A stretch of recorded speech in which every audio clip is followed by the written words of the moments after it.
আসসালামু আলাইকুম। বর্তমান বিশ্ব চ্যাম্পিয়ন আর্জেন্টিনা তাদের খেলা দেখার জন্য মুখিয়ে থাকেন কোটি কোটি ভক্ত সমর্থকরা। আর সরাসরি দেখার সুযোগ হলে তো কোনো কথাই নেই। সেই স্বপ্নই পূরণ হতে যাচ্ছে ভারতীয়দের। প্রীতি ম্যাচ খেলতে ভারতে আসবে মেসির আর্জেন্টিনা। বিশ্ব চ্যাম্পিয়নদের আনতে কত টাকা খরচ হবে ভারতের, এবং এই সফর নিয়ে বিস্তারিত থাকছে প্রতিবেদনের বাকি অংশে।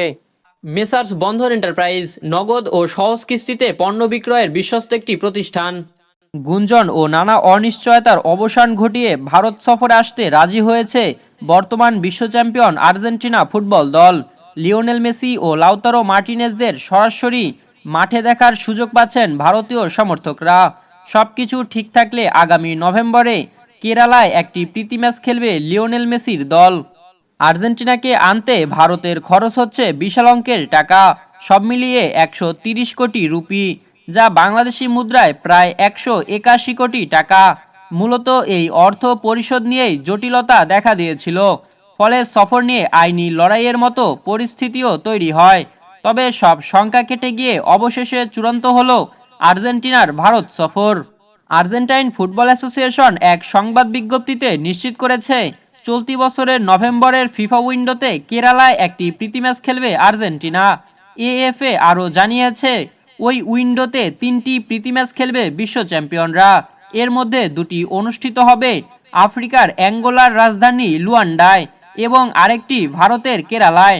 তবে কেরালায় কার বিপক্ষে খেলবে আর্জেন্টিনা সেটি এখনও চূড়ান্ত হয়নি। 2025 সালে আর্জেন্টিনার আরও 2টি প্রীতি ম্যাচ উইন্ডো রয়েছে। এর মধ্যে অক্টোবর মাসে যুক্তরাষ্ট্রে একাধিক ম্যাচ খেলবে লিওনেল স্ক্যালোনির দল, আর নভেম্বরের উইন্ডোতে মাঠে নামবে লুয়ান্ডা ও ভারতের কেরালায়। উপমহাদেশীয় সমর্থকদের উচ্ছ্বাস থেকেই এবার আর্জেন্টিনাকে ভারতে আনার আলোচনা শুরু হয়। সেই সময়ে আর্জেন্টিনা জাতীয় দলের সামাজিক মাধ্যমের পেজে বাংলাদেশ, কেরালা ও পাকিস্তানকে ধন্যবাদ জানিয়ে পোস্টও দেওয়া হয়। এরপর কেরালার ক্রীড়ামন্ত্রী আব্দুর রহিমান আনুষ্ঠানিকভাবে আমন্ত্রণ জানান এএফএ-কে।